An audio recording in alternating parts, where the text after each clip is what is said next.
لي صدري ويسر لي أمري واحلل عقدة من لساني يفقهوا قولي رب زدني علما رب زدني علما رب زدني علما اللهم إني أسألك علما نافعا ورزقا طيبا وعملا متقبلا اللهم لا سهل إلا ما جعلته سهلا وأنت تجعل الحزن إذا شئت سهلا۔ اللہ تعالیٰ ہمارے ہر کام میں آسانی کرے، ہر خیر کے کام میں آمین۔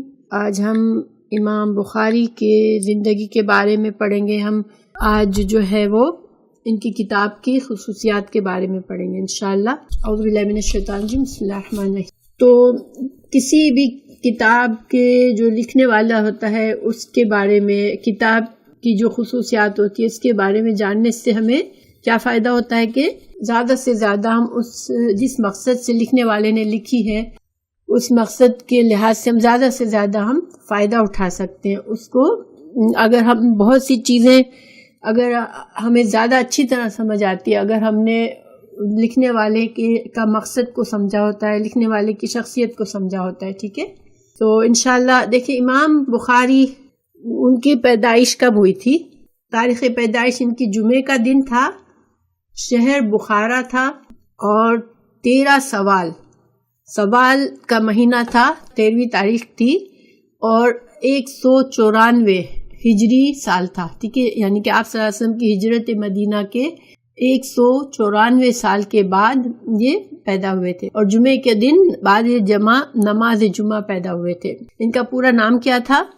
محمد ان کا نام تھا، ان کی کنیت تھی ابو عبداللہ، اور ان کے والد کا نام اسماعیل تھا بن ابراہیم، اسماعیل بن ابراہیم۔ تو ان کے دادا ہوئے ابراہیم، ان کے پردادا تھے مغیرہ، اور مغیرہ جو تھے وہ ان کے خاندان میں پہلے مسلمان ہوئے تھے۔ اس سے پہلے جو مغیرہ کے جو والد تھے ان کا نام تھا بردزبہ جو تھے وہ آتش پرست تھے، اور اسی وجہ سے بخارا جو فارسی نسل جو ہے امام بخاری کی، وہ اس وجہ سے کہ ان کے جو پردادا کے والد جو تھے وہ آتش پرست تھے اور فارس میں رہتے تھے، اور ان کے والد جو تھے ان کو الجعفی کہا گیا، بردزبہ۔ بڑی مشکل نہ ہوا کرتے تھے اس زمانے میں، لیکن بہرحال یہ ایک طریقہ تھا کہ بڑے لوگوں کے پورے نام یاد کیے جاتے تھے اور ان کی نسب کو دیکھا جاتا تھا۔ تو امام بخاری جو تھے وہ ان کے پردادا جو تھے وہ مسلمان ہوئے، اپنے زمانے کے اپنے علاقے کے حاکم الجعفی ان کا نام تھا، اور ان کے بخارا میں ان کے ہاتھوں مسلمان ہوئے تھے۔ تو اسی وجہ سے امام بخاری کے نام کے ساتھ الجعفی بھی رکھا جاتا ہے، کیونکہ ان کے خاندان کے پہلے بزرگ جو تھے وہ الجعفی کے ہاتھوں پر ایمان لائے تھے۔ یہ تو ان کے پردادا تھے۔ پھر ان کے جو والد تھے اسماعیل، وہ بھی خود اپنے زمانے کے بہت بڑے محدث تھے، ٹھیک ہے، اور بہت ہی نیک انسان تھے، پاک باز تھے، حلال و حرام کا بہت خیال رکھتے تھے۔ جب ان کا انتقال ہوا تو وہ اپنے جس کو وصیت کی تھی اپنے بچے کے بارے میں، اس کو بتایا کہ جو مال میں نے اپنے بیٹے کے لیے ورثے میں چھوڑا ہے اس میں مجھے یقین ہے کہ 1 درہم بھی حرام کمائی کا نہیں ہے، سب حلال کمائی کا مال ہے۔ اور دیکھیں جو نیک لوگ ہوتے ہیں نا، وہ ان کو اپنی اولاد کی فکر ہوتی ہے، اور وہ اپنے اولاد کو پوری کوشش کرتے ہیں کہ حرام چیز نہ ملے، کیونکہ جب انسان کے جسم میں حرام جاتا ہے تو اس کی خصوصیات میں فرق پڑتا ہے۔ حرام کی خصوصیات انسان کے ایمان پر اثر کرتی ہے۔ تو بچوں کی پرورش میں بھی جو نیک لوگ تھے وہ کوشش کرتے تھے کہ بہت محتاط طریقے سے ان کو پرووائڈ کرتے تھے۔ تو ان کے والد نے خاص اہتمام کیا۔ اور امام مالک کا نام آپ سب نے سنا ہوگا۔ امام مالک جو تھے وہ مجتہد ہیں، بہت بڑے حدیث کے بھی امام ہیں اور فقہ کے امام ہیں، اور ان کی فقہ آج تک فالو کی جاتی ہے۔ تو امام مالک کے خاص شاگرد تھے کون؟ امام بخاری کے والد، ٹھیک ہے، اسماعیل۔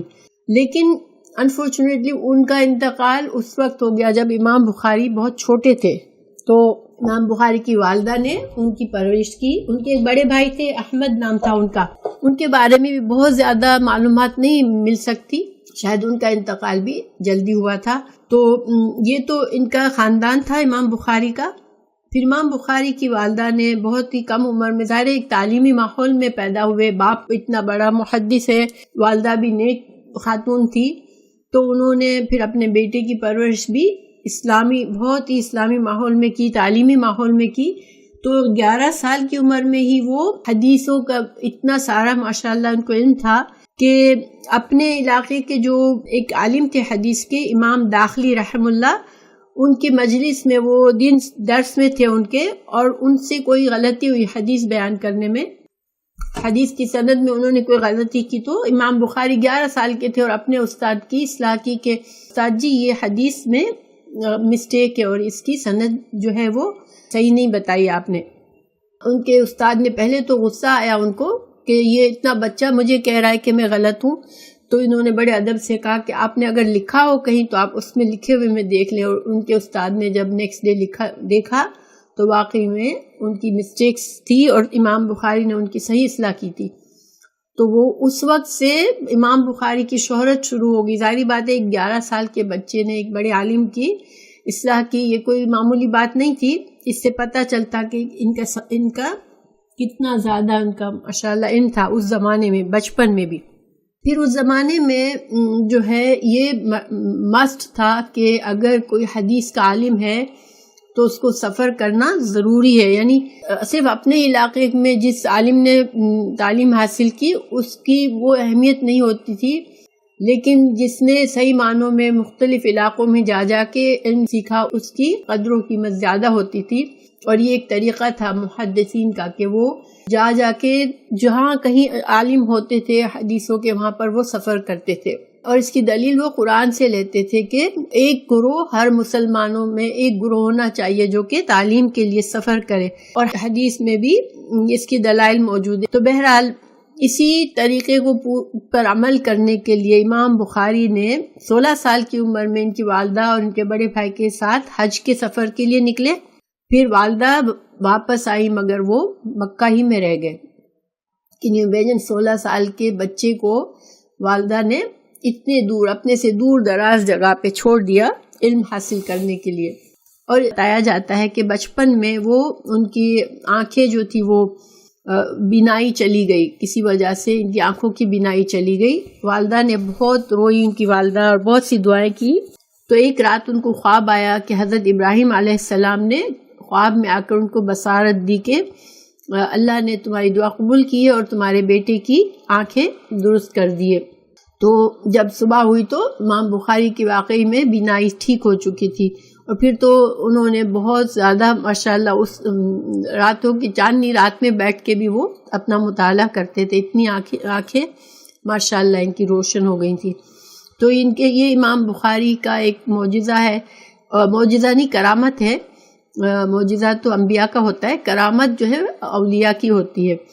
تو اور ان کی والدہ کے نیک ہونے کا ایک ثبوت بھی ہے کہ ایک نیک خاتون تھی۔ تو بہرحال 16 سال کی عمر میں امام بخاری نے سفر شروع کیا، لیکن اس سفر شروع کرنے سے پہلے وہ اپنے زمانے کے علماء سے 70,000 احادیث کو حفظ کر لی تھی۔ 70,000 احادیث ایک 16 سال کے لڑکے نے، اور نہ صرف ان احادیث کو حفظ کیا تھا، ان احادیث کے جو بھی راوی تھے ان راویوں کے حالات سے پوری طرح آگاہ تھے، ان راویوں کی تمام صفات ان کو معلوم تھی، اور اس کے علاوہ صحابہ کرام اور رسول اللہ صلی اللہ علیہ وسلم نے ان احادیث کے بارے میں جو بھی اقوال تھے وہ بھی ان کو یاد تھے، یعنی کہ وہ صرف حدیثیں رٹی ہوئی نہیں تھی، اس کے متعلق جتنا بھی علم ان کو جاننا ضروری تھا وہ انہوں نے اس زمانے میں جان لیا تھا۔ تو پھر مکہ میں جب گئے تو 2 سال مکہ میں وہاں تعلیم حاصل کی، پھر اس کے بعد مدینہ گئے، پھر مدینہ سے طائف اور جدہ گئے۔ تو یہ جو علاقہ ہے مکہ، مدینہ، جدہ اور طائف، اس کو حجاج کا علاقہ کہتے ہیں۔ تو آپ پرانی کتابوں میں آپ نے دیکھا ہوگا کہ حجاج میں اتنے سال رہے، تو حجاج کس کو کہتے تھے؟ ان 4 شہروں کے مجموعے کو، مکہ، مدینہ، جدہ اور طائف کو حجاج کہتے تھے۔ تو حجاج کے علاقے میں انہوں نے 6 سال پھر تعلیم کے لیے گزارے، اور ہر شہر کے بڑے بڑے عالم سے انہوں نے حدیثیں سیکھی۔ اور اسی دور میں مدینہ میں جب تھے تو انہوں نے اس عمر میں 18 سال کی عمر میں ایک کتاب لکھی جس کا نام تھا قضایائے صحابہ اور تابعین، اور یہ کتاب ان کی پہلی کتاب تھی، لیکن وہ کتاب آج اویلیبل نہیں ہے، آئی گیس اس کی حفاظت نہیں ہو سکی. ٹھیک ہے.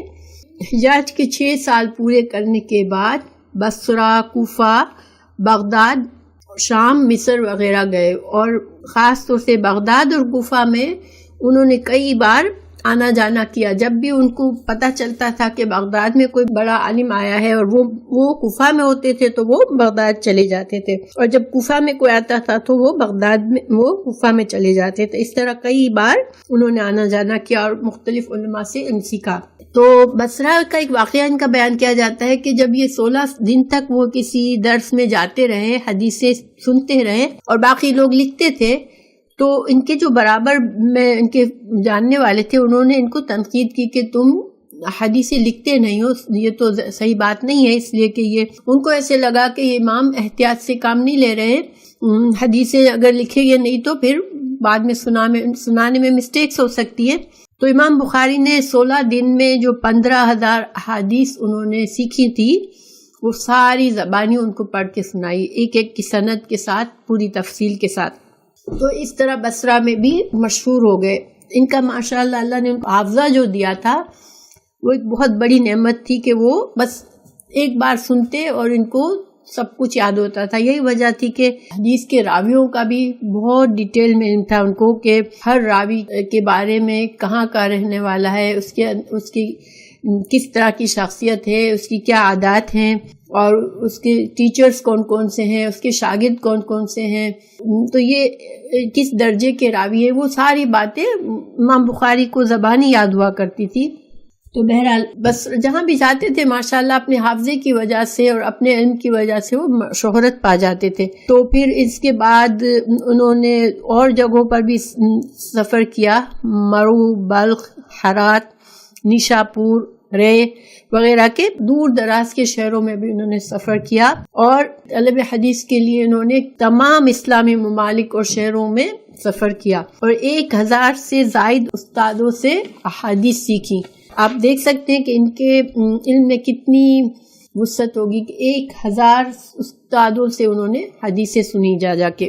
ایک اور بغداد میں چونکہ ان کی شہرت ہوتی تھی تو بغداد کے جو علماء تھے انہوں نے سوچا کہ ان کا امتحان لیا جائے، ان کے حافظے کا. ان کو نہیں بتایا تھا امام بخاری کو، اور انہوں نے وہ جمع ہوئے. جب امام بخاری آئے تو انہوں نے کیا کہ پلاننگ کے تحت 100 حدیثوں کی سند کو خلط ملط کر دیا. جیسے ہر سند کی ہر حدیث کا متن کسی متن کے ساتھ کسی اور کی سند کو لگا دیا، کسی راوی کو ادھر سے ادھر کر دیا. یہ سارا مکس اپ کر کے 10 لوگوں نے 10 حدیثیں سنائیں ان کو. تو امام بخاری کو پتہ نہیں تھا، وہ سن رہے تھے خاموشی سے، اور سن کر بس کہہ دیا کہ یہ حدیثیں میری سنی ہوئی نہیں ہے. کیونکہ آپ کو پتہ ہے کہ حدیث جو ہے وہ متن اور سند کا دونوں کا جب مجموعہ ہوتا ہے جب ہی حدیث کہلاتی ہے. تو متن تو صحیح ہوتے تھے لیکن حدیث کی سند اتنی گڈمڈ ہوتی تھی کہ امام بخاری کہہ دیتے تھے کہ میں نے نہیں سنی یہ حدیث، اس سے پہلے میں نے سب کو یہی کہا کہ میں نے یہ حدیث میری سنی ہوئی نہیں ہے. پھر 100 حدیثیں مکمل سن لی. اس کے بعد ان کو اندازہ ہو گیا کہ یہ تو میرا امتحان لیا جا رہا ہے. تو انہوں نے پھر ان 100 حدیثوں کو ہر 10 لوگوں کو نام لے کے ان کی 10 حدیثوں کو اس طرح سے کریکٹ کیا کہ آپ نے یہ حدیث بیان کی جس میں آپ نے یہ مکس اپ کیا تھا، اور اصل حدیث کی سند یہ ہے. اس طرح سے 100 سندیں انہوں نے بالکل صحیح کر کے نہ صرف بتائی بلکہ جو غلطیاں انہوں نے غلط کر کے جو بتایا تھا اس کو پہلے بتایا کہ آپ نے یہ غلطی بتائی تھی اور صحیح حدیث یہ ہے. اس طرح سے 100 حدیثوں کا کریکشن انہوں نے، اور یہ سارا کچھ وہ صرف اپنے حافظے سے کیا ماشاءاللہ. تو وہاں پر اب ظاہر اس کے بعد بغداد کے پورے شہر میں مشہور ہو گئے. اور وہ زمانہ ایسا تھا کہ علماء کے حلقے اور علماء کی قدر کی جاتی. آج تو ہم یہ چیزیں نہیں دیکھتے لیکن اس زمانے میں بغداد ایک مشہور شہر تھا جہاں کے ہر جگہ کے عالم جاتے تھے، کیونکہ تعلیمی جو گیدرنگز بہت زیادہ ہوتی تھی. اس طرح سے وہ ماشاءاللہ ان کی شہرت ہر جگہ پہ ہوتی چلی گئی. اب امام بخاری کے یہ تو سفر کی باتیں تھیں ان کی، اور ظاہر بہت سی تفصیلات اور بہت سے واقعات ہیں جو میں نے چھوڑ دیے ہیں. امام مسلم کے بھی کچھ واقعات ہیں کہ امام مسلم ان سے پوچھا کرتے تھے کہ معلق حدیث ہوتی ہے تو اس کا نقص پوچھا کرتے تھے آ کر، اور بہت سی ایسے واقعات ہیں ان کے بارے میں۔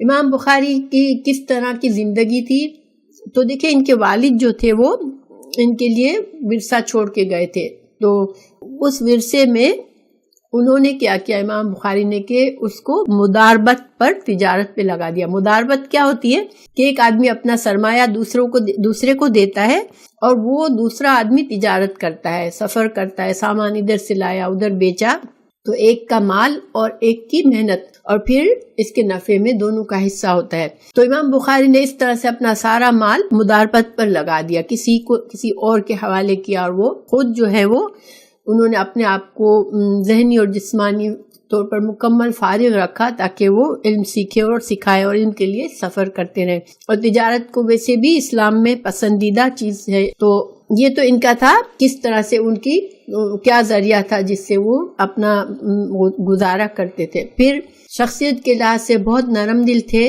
تو اس میں کچھ واقعات ہیں کہ کس طرح ان مدارب جو تھا ان کا، اس نے ان کے پیسے کھا لیے اور واپس نہیں دیے۔ لوگوں نے کہا کہ اس کو حاکم کے پاس لے جاتے ہیں، اس کی شکایت کرتے ہیں، لیکن امام بخاری نے ایسا نہیں کیا، بلکہ اس کے ساتھ اس کو کہا ٹھیک ہے تم اگر ابھی مجھے نہیں دے سکتے تو ہر ماہ تم مجھے اتنے کم سے کم، اس نے جتنے کہے اس پر راضی ہوئے کہ ہر مہینے تم مجھے اتنے کر کے واپس کرنا۔ خیر اس آدمی نے واپس نہیں کیے کبھی، لیکن امام بخاری کی نرم دلی اتنی تھی کہ انہوں نے اس کو جیل میں نہیں بھجوایا۔ پھر سنت پر بہت عمل کرنے والے تھے، جو حدیث پڑھتے کوشش کرتے کہ اس پر عمل کریں۔ تو انہوں نے جب تیر اندازی کی حدیث پڑھی تو حالانکہ تیر اندازی کا شوق نہیں تھا ان کو، لیکن حدیث پر عمل کرنے کے لیے تیر اندازی کی، تو کیا ہوا کہ تیر جو ہے وہ چھوٹ کے کسی کے پل پر لگا، کسی آدمی نے اپنی پراپرٹی کے قریب پل بنایا ہوا تھا تو وہ پل ٹوٹ گیا اس کا۔ تو امام بخاری نے اپنی غلطی کی ذمہ داری کے لیے اس سے معافی بھی مانگی اور اس سے کہا کہ میں اس کا تعاون کروں گا، جو بھی مجھے خرچہ ہوا وہ تعاون میں بے کروں گا۔ لیکن پل والے چونکہ جانتے تھے ان کو، تو انہوں نے کہا نہیں آپ کو میں آپ سے نہیں لوں گا، آپ سے مطلب انہوں نے ان کی عزت کی، ان سے کہا نہیں میں آپ کو معاف کرتا ہوں، میں آپ سے کوئی تعاون نہیں لوں گا۔ اس پر امام بخاری خوش ہوئے اور انہوں نے اللہ کے شکر کے طور پر پھر کچھ صدقہ کیا کہ اللہ تعالیٰ نے ان کی اس مسٹیک کے اوپر اس شخص نے ان کو معاف کر دیا۔ تو گویا کہ وہ اس سے ان کا شکر گزاری کا انداز پتہ چلتا ہے کہ انہوں نے احسان مانا اس شخص کا اور اللہ کا شکر کیا کہ ان کو تعاون کی شاید بڑی اماؤنٹ ہوگی تو وہ نہیں دینی پڑی۔ پھر تہجد گزار تھے، رمضان میں ہر 3 رات میں وہ قرآن کو مکمل کرتے تھے۔ پھر بہت عاجزی کرنے والے تھے اور بہت ہی قناعت کرنے والے تھے کہ جب اتنے سفر کیے تو سفر میں کئی ایسے واقعات ہوئے جبکہ ان کے پاس کوئی زیادہ راہ نہیں تھا، تو بھوک اپنی مٹانے کے لیے گھاس پھوس پر گزارا کرنا پڑا۔ اسی طرح ایک بار ان کو اپنے کپڑے بیچنے پڑے تاکہ وہ کتابیں خرید سکیں، تو مسلسل اس طرح سے سوکھی روٹی وغیرہ کھاتے کھاتے تو بیمار ہو گئے۔ تو طبیب نے ان سے کہا کہ آپ کی خوراک صحیح نہیں ہے، آپ کو تھوڑا سا آپ کی روغن ہونا چاہیے آپ کی غذائیت میں، مگر ان کا دھیان ان کی ساری جو تھی وہ بس ظاہر بات ہے سفر اس زمانے میں ایسا ہوتا تھا کہ انسان اپنے گھر سے چلا گیا کچھ زیادہ راہ لے کر، اب وہ راستے میں ختم ہو گیا تو انسان پھر اس کے پاس گزارے کے لیے کچھ رہتا نہیں تھا، لیکن انہوں نے دین کی خاطر یہ ساری مشکلات برداشت کی۔ دیکھیں اس زمانے میں یہ تھا کہ حدیث کے راوی بننے کے لیے اپنا کردار کو بہت خیال رکھنا پڑتا تھا، کیونکہ اگر انسان کی کردار پر کوئی دھبا لگ جاتا تو پھر اس انسان کی حدیثیں کوئی قبول نہیں کرتا تھا۔ تو ایک بار امام بخاری کے ساتھ یہ ہوا کہ وہ کشتی میں سفر کر رہے تھے، تو ان کے برابر جو شخص بیٹھا ہوا تھا اس نے بڑی دوستانہ انداز میں باتیں کرتے کرتے کسی طرح سے معلوم کر لیا کہ آپ کے پاس 1000 اشرفیہ موجود ہیں، اور ایسے لوگوں کو طریقہ آتا ہوتا ہے کہ کس طرح اپنے مطلب کی بات معلوم کرے۔ پھر اس نے کشتی میں شور مچانا شروع کر دیا کہ میرے 1000 اشرفیہ کھو گئی ہیں۔ اس آدمی نے جھوٹا شور مچایا، تو لوگوں کی تلاشی لی گئی۔ اب امام بخاری کو معلوم تھا کہ میرے پاس 1000 اشرفیہ اگر نکلی تو لوگ پھر مجھے چور نہ سمجھ لیں، انہوں نے چپکے سے وہ 1000 اشرفیہ دریا میں ڈال دی۔ تو ظاہری بات ہے کہ اشرفیہ کہیں سے نکلی نہیں 1000، تو لوگوں نے اس آدمی کو ہی ملامت کیا۔ پھر وہ آدمی جب کنارے پہ لگے تو اس نے کہا کہ آپ کے پاس تو تھے 1000 اشرفیہ، آپ نے مجھے دکھائی ہوئی تھی، تو وہ کہاں گئی؟ تو امام بخاری نے کہا میں نے دریا میں ڈال دی۔ تو اس نے کہا آپ نے اتنے زیادہ پیسے دریا میں ڈال دیے؟ تو اس نے کہا کہ مجھے میری عزت کو بچانا زیادہ اہمیت ہے میرے لیے، کہ کہیں اگر میں چور ثابت ہوا تو پھر میں حدیث کا کام نہیں کر سکوں گا۔ اتنی بڑی قربانی مال کی صرف اس لیے دے دی کہ کہیں ان کے حدیث کے سیکھنے سکھانے پر اثر نہ آئے۔